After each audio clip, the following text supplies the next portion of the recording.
ঠাকুর শ্রী রামকৃষ্ণ পরমহংসদেব আধ্যাত্মিক জীবনের গূঢ় তত্ত্বগুলি ভক্তদের কাছে খুব সহজ সরলভাবে ব্যাখ্যা করতেন।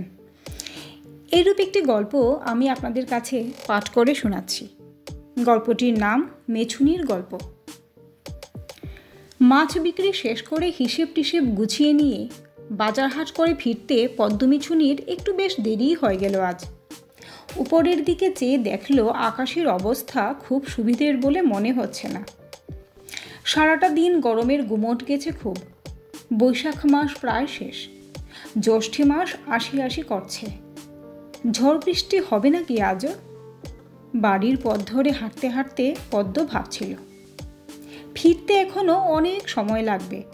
বাড়ি তো তার গায়ের শেষে, সেই ঝুমি নদীর ধারে। একা মানুষ পদ্ম, তিন কুলে কেউ নেই তার। মাছ ধরা মাছ বেচা তার বাপ ঠাকুরদার ব্যবসা।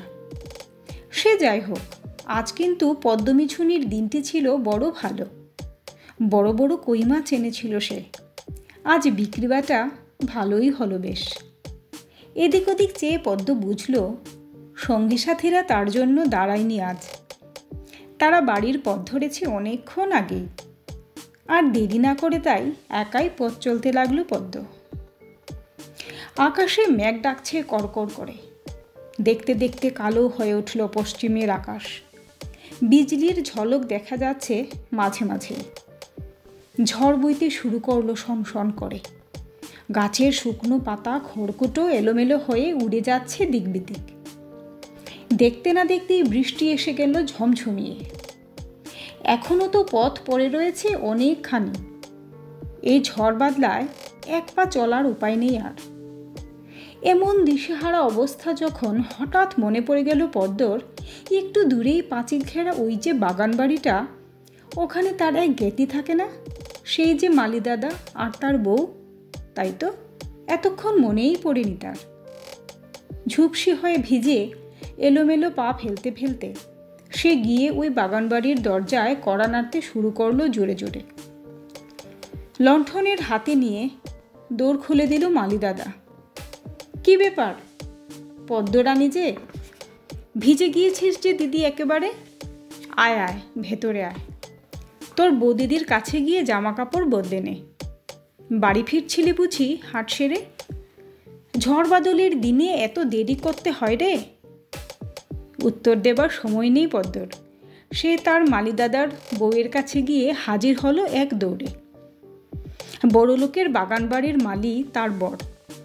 মালিদাদার বউয়ের ঠাঁটবাটি তাই আলাদা। পদ্মর মতো হাঘরে তো নয় তারা। আদর করে ধোয়া কাপড় সে পরতে দিল পদ্মকে। ডাল ভাত চচ্চড়ি খেতে দিল যত্ন করে। খাওয়া দাওয়ার পর সুখ দুঃখের গল্প স্বল্প হলো অনেকক্ষণ। এবার ঘরের বাইরে বেরিয়ে দেখল পদ্ম ঝড় থেমে গিয়েছে কখন। আকাশ চকচক করছে। ঝকঝকে করে মাজা কাঁসার থালার মতো চাঁদ উঠেছে পূব আকাশে। চারিদিকে কত বড় ফুলের বাগান। এই বাগানেরই মালি তার দাদা।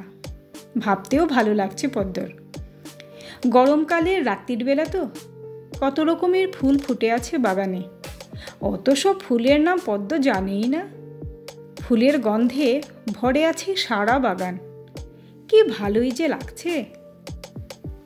মালি বউ ডেকে বলল, যাও গো দিদি, ঘুমিয়ে পড়ো গে।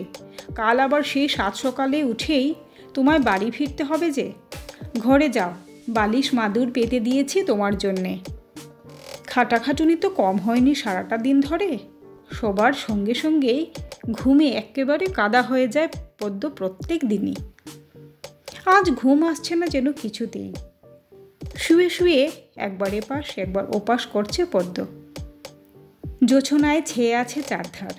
ফুলের গন্ধে ভরে আছে বাগান। ওই গন্ধ তার সইছে না একেবারেই। সে বাড়িতে ঘুমায়, তার ছোট্ট ঘরটিতে। মাথার কাছেই থাকে তার মাছের ঝুড়ি আর আঁশচুপড়ি। ওই মেছো গন্ধটুকু যে নেই এখানে, পদ্ম বেশ বুঝতে পারছে। ওই জন্যই এত চেষ্টা করেও ঘুম আসছে না তার।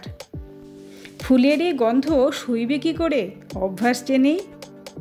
পদ্মর ছটফটানিতে পাশের ঘরে ঘুম ভেঙে গেল মালি বউয়ের। কাছে এসে বলল, কি হয়েছে গো দিদি, ঘুমোচ্ছ নিজে, জল খাবে একটুখানি? পদ্ম বলল, তা নয়, আমার অভ্যেস নেই কি না, তাই ওই ফুলের গন্ধে ঘুম আসছে না গো। আমার আঁশচুপড়িটা রয়েছে বাগানে, ওই গাছটার নিচে, তুমি একটু এনে দেবে ভাই? ও এই কথা, এই বলে মালিবউ আঁশচুপড়ি আনতে গেল। অতদিনের আপন জিনিস হাতের কাছে পেয়ে ভারী খুশি হলো পদ্ম।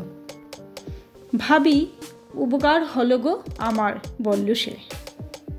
মাথার কাছে আঁশচুপড়ি রাখল পদ্ম, একটু জলও ছড়িয়ে দিল তাতে। মাছের আষ্টে গন্ধে ঘর ম ম করতে থাকলো। এতক্ষণে শান্তি হলো পদ্মর, অঘরে ঘুমিয়ে পড়ল সে। গল্পটি যদি ভালো লেগে থাকে অবশ্যই কমেন্ট করে জানাবেন। ধন্যবাদ গল্পটি শোনার জন্য।